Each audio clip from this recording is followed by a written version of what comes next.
बदला, न बदला तो प्रेम। सिखाने कि प्रेम के बिन जीवन है आधा, धरती पर आए कृष्ण और राधा। निधिवन एक संस्कृत शब्द है जिसका अर्थ है खजाने का जंगल। स्थानीय लोगों के अनुसार 5000 साल पुराना चमत्कारी निधिवन का पेड़ निधिवन को गुरु हरिदास ने बसाया था, जिनकी गहरी भक्ति, तपस्या और ध्यान ने भगवान कृष्ण को इस स्थान पर आने को मजबूर किया। मान्यता है कि निधिवन मंदिर में श्री कृष्ण या ठाकुर जी रात होने के बाद आते हैं और राधा जी और सभी गोपियों के साथ दिव्य रासलीला करते हैं। निधिवन मंदिर में राधा कृष्ण की एक सुंदर मूर्ति और एक रंग महल है जो जंगल से घिरा हुआ है। इस रंग महल में रास लीला खत्म होने के बाद भगवान कृष्ण और राधा रानी विश्राम करते हैं। निधिवन में वह स्थान जहां स्वामी हरिदास के लिए बांके बिहारी की मूर्ति प्रकट हुई थी। निधिवन को बांके बिहारी की मूर्ति का प्रकट होने का स्थान भी माना जाता है। ऐसा कहा जाता है कि संत स्वामी हरिदास ने अपनी भक्ति और समर्पण से राधा और कृष्ण को प्रसन्न किया और वे उनके सामने प्रकट हुए। निधिवन ही वास्तविक नित्य वृंदावन है। यहाँ विशाल तुलसी के वृक्ष है। बिना जल स्रोत एवं जड़ के ये वृक्ष मानो एक दूसरे का हाथ पकड़ नृत्य कर रहे हो। कहा यह भी जाता है कि कृष्ण की सखियां ही तुलसी वृक्ष है। इतना विशाल तुलसी वन अन्यत्र कहीं भी नहीं है, सामान्य झाड़ी नहीं। यह लगभग 1500 इसे हिंदू देवताओं राधा और कृष्ण और उनके चरवाहे साथियों, गोपिकाओं की लीलाओं को समर्पित सबसे प्रमुख स्थल माना जाता है।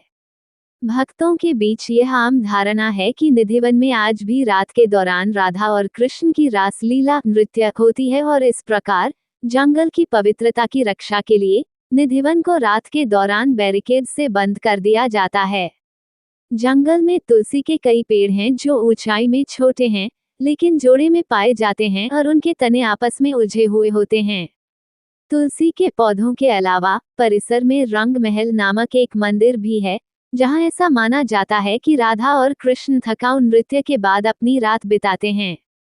परिसर के भीतर श्री बंसीचोरी राधारानी मंदिर नामक एक और मंदिर भी है, जो स्वामी हरिदास को समर्पित एक तीर्थस्थल है जिन्होंने बांके बिहारी की मूर्ति बनाई थी। रासलीला स्थली जहां नृत्य किया जाता है और ललिता तालाब जिसके बारे में माना जाता है कि इसे कृष्ण ने स्वयं बनाया था जब चरवाहों ने अपने थकाऊ नृत्य के बीच पानी मांगा था। निधिवन को वृंदावन के रहस्यमय स्थानों में से एक माना जाता है। ये घने जंगल है जिसमें हरे भरे पेड़ हैं, मुख्य रूप से तुलसी, जिसे वैष्णव धर्म में एक पवित्र पौधा माना जाता है। दिलचस्प बात यह है कि पेड़ों की छाल खोखली है और जमीन सूखी है, लेकिन पेड़ साल भर हरे पत्तों से लदे रहते हैं। सभी पेड़ जमीन की ओर झुके हुए हैं। इस क्षेत्र में कई बंदर और मोर रहते हैं। आम धारणा यह है कि ये पेड़ रात में रासलीला नृत्य करने के लिए गोपी चरवाहों में बदल जाते हैं, भोर होने पर अपने मूल रूप में लौटने से पहले। परिसर में हर पौधा जोड़े में पाया जाता है जो चरवाहों और कृष्ण की जोड़ी को दर्शाता है। निधिवन में एक और मंदिर है रंग महल, जिसका अर्थ है रंगीन महल, जिसे उस स्थान के रूप में जाना जाता है जहां कृष्ण ने राधा को सजाया था। ऐसा माना जाता है कि हर रात राधा और कृष्ण अपने थकाऊ नृत्य के बाद आराम करने के लिए स्वयं इस महल में आते हैं। मंदिर में सोने के लिए चंदन की लकड़ी के बिस्तर हैं। हर शाम मंदिर के द्वार बंद करने से पहले मंदिर के पुजारी बिस्तर बनाते हैं। राधा के लिए चूड़ियां, फूल और कपड़े जैसे आभूषण रखते हैं। तुलसी के पत्ते टूथब्रश के रूप में इस्तेमाल करने के लिए नीम की टहनियां, खाने के लिए मिठाई और सुपारी और पत्ते और बिस्तर के पास पानी से भरा एक घड़ा रखते हैं। पुजारियों द्वारा सभी व्यवस्थाएं करने के बाद रंग महल और निधिवन के मुख्य दरवाजे बाहर से बंद कर दिए जाते हैं और केवल सुबह ही खोले जाते हैं। लेकिन हर सुबह उन्हें पता चलता है कि बिस्तर ऐसा दिखता है जैसे कोई उस पर सोया हो। नीम की टहनियां इस्तेमाल की हुई लगती हैं। सूरज ढलने के बाद मंदिर परिसर के अंदर किसी को भी जाने की अनुमति नहीं है। ऐसा माना जाता है कि राधा और कृष्ण हर रात आराम करने के लिए मंदिर आते हैं।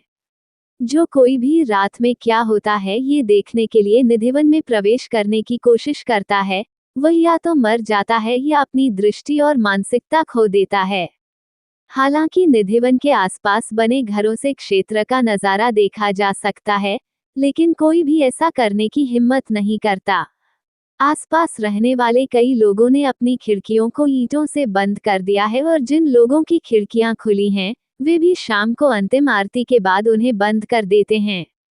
उनमें से कई लोगों ने रात में निधिवन से पायल की आवाज सुनने का भी दावा किया है। यहाँ तक कि बंदर और मोर सूर्यास्त के बाद निधिवन मंदिर छोड़ देते हैं। कुछ लोगों ने स्वयं कृष्ण को एक किशोर चरवाहे के रूप में उनके दिव्य रूप में देखने का भी दावा किया है।